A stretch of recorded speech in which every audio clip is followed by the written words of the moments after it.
Praise the lord. ప్రభువైన యేసుక్రీస్తు వారు ఈ రోజు మనకు అందిస్తున్నటువంటి వాగ్దానం కీర్తనల గ్రంథం 107వ అధ్యాయం 9వ వచనం. ఆకలి కొనిన వారి ప్రాణమును మేలుతో నింపి ఉన్నాడు. యెహోవా మంచివాడు గనుక ఆయనకు కృతజ్ఞతలు చెల్లించండి. ఆయన ప్రేమ శాశ్వతం. యెహోవా రక్షించిన ప్రతి మనిషి ఆ మాటలు చెప్పాలి. వారి శత్రువుల నుండి యెహోవా రక్షించిన ప్రతి మనిషి ఆయనను స్తుతించాలి. అనేక దేశాల నుండి యెహోవా తన ప్రజలను ఒకచోట సమావేశపరిచాడు. తూర్పు పడమర నుండి ఉత్తర దక్షిణాల నుండి ఆయన వారిని తీసుకుని వస్తాడు. ప్రజల్లో కొందరు ఎండిన ఎడారుల్లో సంచరించారు.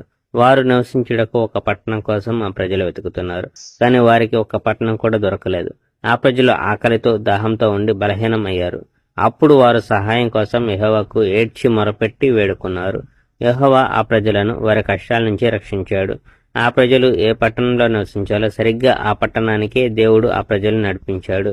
యెహోవా ప్రేమ కోసం ఆయనకు వందనాలు చెప్పండి. ప్రజల కోసం దేవుడు చేసే ఆశ్చర్యకార్యాల కోసం ఆయనకు వందనాలు చెల్లించండి.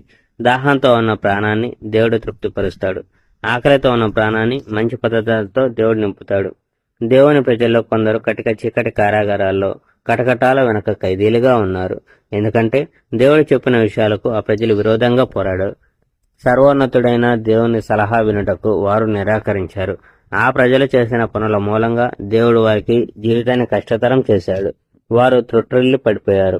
మరి వారికి సహాయం చేసేవారు ఎవరు లేకపోయారు. ఆ ప్రజలు కష్టంలో ఉన్నారు కనుక వారు సహాయం కోసం యెహోవాను వేడుకున్నారు.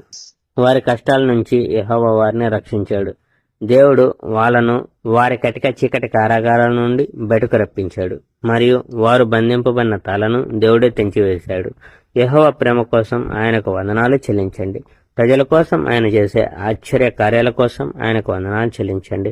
దేవా, మా శత్రువులను ఓడించుటకు మాకు సహాయం చేయము. వారు ఇతర తడుపులను దేవుడు పగలగొట్టాడు. వారి ద్వారాల మీద ఇనుప గడియాలను దేవుడు చిత్తగొట్టాడు.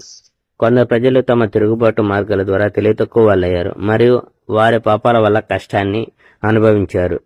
Praise the Lord. May God bless our India.